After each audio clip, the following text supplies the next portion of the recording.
Go ahead.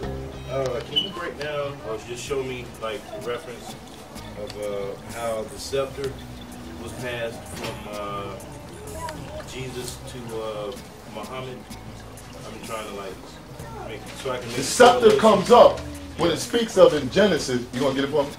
I think it's around 49. When it speaks of the scepter is that clan.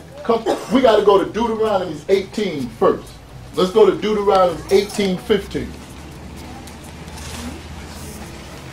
What I'm trying to do is just, show how Jesus sent Muhammad. Yeah, I was right. But I want to go through the Okay, we're going to find all this out. We're going to find out that whole thing. Do y'all know, can I be real with y'all? Do y'all know it was the Bible that sent Muhammad? You didn't know that, did you? You didn't know that, did you know that? You smart. Yeah. We're gonna find out how. Read Deuteronomy 18:15.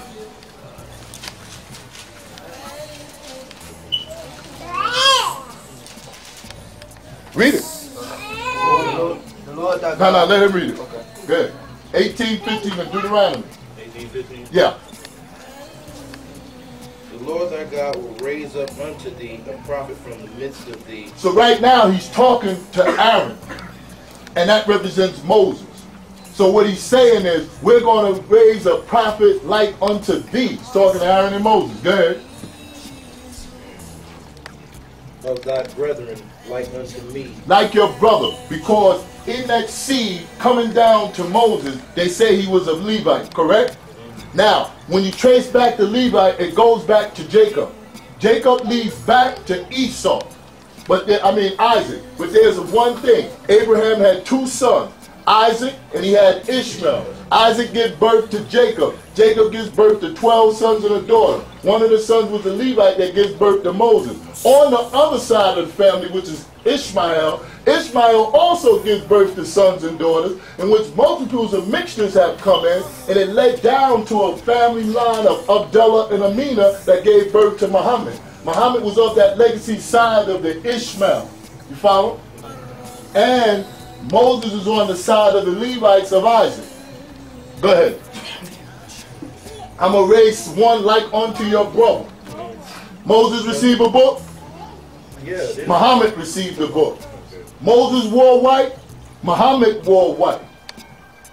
You follow?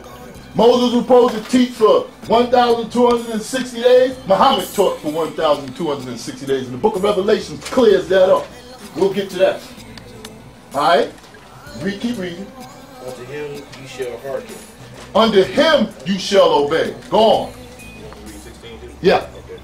According to all that thou desires of the Lord thy God in Horeb in the day of the assembly, saying, let me not hear again the voice of the Lord my God, neither let me see this great fire anymore, that I die not. That's right. He was speaking to them because of the Israelites and their doing.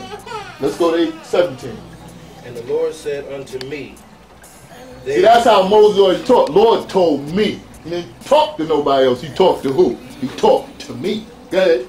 And the Lord said unto me, they have well spoken that which they have spoken. Right.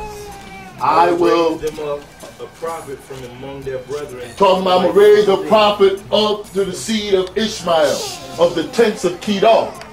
Go ahead. Like unto thee, and will put my words in his mouth. What does the first thing Muhammad receive? Ikra bismi rabbika alladhi khalaq. Read in the name of your sustainer that what? Khalaqa, create. But he said, my anabi qadiyan, I am not a reader. So he had to put his words in his mouth. Because he said, I'm not a reader. Wasn't that he couldn't read the words, he couldn't read the eloquent language. And then the angel Gabriel did what? He said, repeat after me. Ikra, read in the name of your sustainer that does what? Create. Thus he receives Suratul Ulad as Muslims have it prescribed in the Quran. But he said, I'm going to put my words where? In his mouth. So you know the Lord right now is Gabriel talking. Go ahead. And he shall speak unto them all that I shall command. And Muhammad said, do this and do that. Well, the same thing happened to Moses. Moses also was told what to tell the Israelites to do. and how the Israel, and then he went up the mountain and got the tablets. You feel me? So both of them have the qualities that share in the same. Now I want you to go to Isaiah 29:12.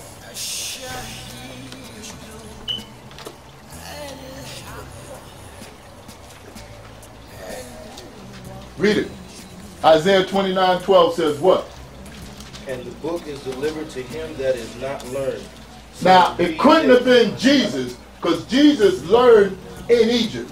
And at 12 years old, he was in the temples busting up the doctors, Sanhedrin and the seducers, reading, asking them questions and answering it, right? Moses was reared up in the courts of the Pharaoh.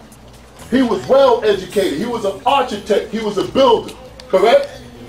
Abraham was intelligent because his mother taught him when they was hiding him from the king because they wanted to kill all the boys because they said a prophet will come that would step to Nimrod or Sargon. So he was intelligent.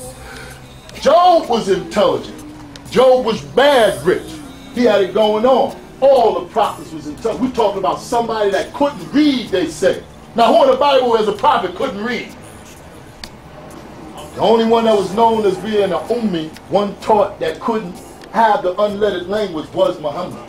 Now let's go to Genesis 49:10 and see what happens. Go ahead. The scepter shall not depart from Judah. It will not depart from Judah, will not depart from that seed. So that seed would carry the scepter. Judah's seed came all the way down to a family known as Bilal and his sister Midian. Both of them were highly learned in the Torah, in the wisdom, the book of wise of Luqman, and they're the ones that had the scepter.